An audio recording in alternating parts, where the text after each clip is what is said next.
Ang aking mga emosyon. Si Elise at ang kaniyang kaibigang si Samantha ay masayang naglalaro sa hardin.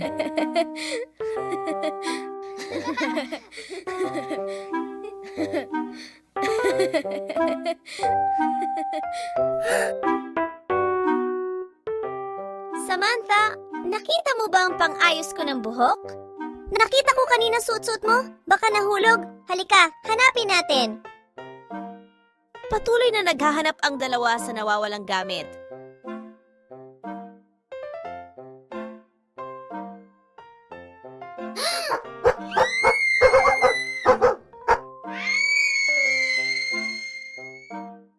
Ang emosyon ay ang matinding damdamin na nararamdaman ng isang tao. Ano-anong emosyon ang ipinakita sa kwento?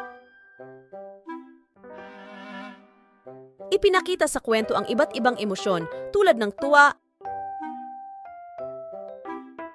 lungkot, galit, gulat, at takot. Nagbabago ang ating emosyon ayon sa sitwasyon.